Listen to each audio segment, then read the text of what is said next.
અમિતભાઈ, આજે city police સ્ટેશનમાં શું થયું છે? હું તો મારી ફેમિલી સાથે બહાર હતો, પરંતુ વિસ્તારના છોકરાઓએ મને જાણ કરી કે કોઈ વ્યક્તિ, જેને વ્યક્તિ તો નહીં, જેવી રીતે કોઈ ધાર્મિક કૃત્ય વ્યક્તિ કરે છે, ખોટું કૃત્ય કરે છે, ધાર્મિક એને આતંકવાદી કહે છે. તો આને પણ હું એક આતંકવાદી જ કહીશ, જેણે મક્કા મદીનાના ફોટો સાથે પોતાનો ફોટો લગાડીને હિન્દુ ધાર્મિક સોંગ વગાડીને મુસ્લિમોની લાગણી દુભાઈ છે. એટલે તમામ લોકોની અને મુસ્લિમ સમાજની માંગને ધ્યાને રાખી અને એમની લાગણી ના દુભાય એને ધ્યાને રાખી સિટી પોલીસ સ્ટેશનના પીઆઈ સાહેબને અમે રજૂઆત કરી છે અને પીઆઈ સાહેબે અમને બાહેધરી આપી છે કે જે કોઈ આરોપી છે એ યાકુતપુરા જૂનીગઢી વિસ્તારનો છે અને એને તાત્કાલિક ધરપકડ કરી એના ઉપર એફઆઈઆર દાખલ કરવામાં આવશે. સિટી પોલીસ સ્ટેશનમાં જે મુસ્લિમોનો જે આક્રોશ છે, એ આક્રોશ જે દેખાઈ રહ્યું છે, એના વિશે તમે શું કહેવા માંગો? આક્રોશ તો દેખીતું છે, આક્રોશ તો રહેવાનો જ છે, કારણ કે મક્કા મદીના એ અમારા માટે સૌથી પાક જગ્યા છે અને રિસ્પેક્ટેડ છે. એટલે કોઈ વ્યક્તિને એની જો વેલ્યુ ખબર ના હોય તો એનો ફોટો કે વિડીયો નાખતા પહેલા 10 વખત વિચારવું જોઈએ, કારણ કે આખા મુસ્લિમ સમાજ એ વસ્તુને માથે મૂકે છે અને આવું ચલાવી લેવામાં નહીં આવે. જે પણ વ્યક્તિ છે એની ધરપકડ કરવામાં આવે. એના ઉપર અગાઉ પણ એવા ગુનાઓ થયેલા છે અને એને લીમવાલી મસ્જિદનો પણ એવો વિડીયો નાખેલો છે અગાઉ. એટલે આવા વ્યક્તિને પાસા કે તડીપાર કરવી જોઈએ, એ મુસ્લિમ સમાજની માગણી છે. શું નામ તમારું? એડવોકેટ જુનેદ સૈયદ. આજ રોજ સિટી પોલીસ સ્ટેશન વિસ્તારમાં એક ધાર્મિક લાગણી દુભાવવાનો બનાવ બન્યો છે, જે અનુસંધાને એક ગ્રુપના ટોળા સિટી પોલીસ સ્ટેશન ખાતે ખૂબ મોટી સંખ્યામાં આવી ગયા હતા, જેમાં આ વિસ્તારમાં થોડો માહોલ ગરમ થયો હતો. પરંતુ પોલીસની અલગ અલગ ટીમો અને બ્રાન્ચોની ટીમો સિનિયર ઓફિસર્સ જગ્યા ઉપર પહોંચી ગઈને આ આખો મામલાને શાંત કરવામાં આવ્યું છે. અત્યારે હાલમાં વિસ્તારમાં શાંતિ છે. પોલીસનું તમામ જગ્યાએ ડિપ્લોયમેન્ટ છે અને પોલીસ આ ધાર્મિક લાગણી દુભાવવાના મામલે અને અન્ય જે બનાવ બન્યો છે એ મામલે કડક કાર્યવાહી કરી રહી છે. Thank you. સદર બનાવ મામલે પોલીસ દ્વારા કાયદેસરની કાર્યવાહી કરવાની ચાલી રહી છે, જેથી કોઈ પણ પ્રકારની અફવાઓ ફેલાવી નહીં.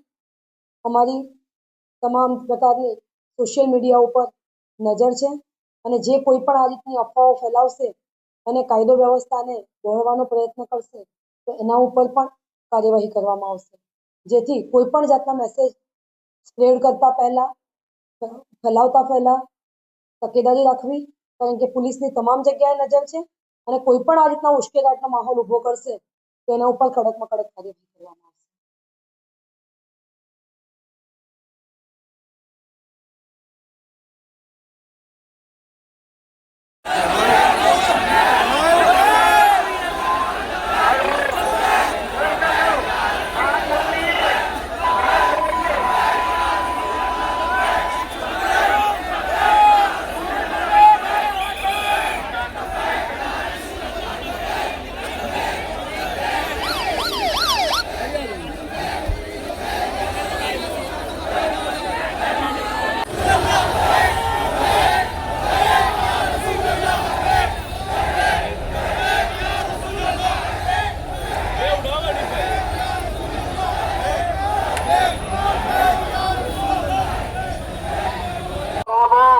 और हमारे नबी ने हमको ये नहीं सिखाया है, इसलिए अपना रास्ता धीमे धीमे आगे बढ़ो.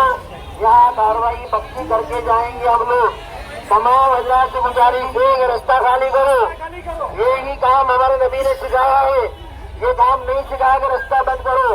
तमाम व्यक्तियों से गुजारिश है कि रास्ता खाली करो जल्दी.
जता नहीं ए दुला तो ज्यादा मत जा अंतर तू आगे ना जातो वे बस वे गणेश गणेश वे मनीष मनीष ज्यादा वे कौन से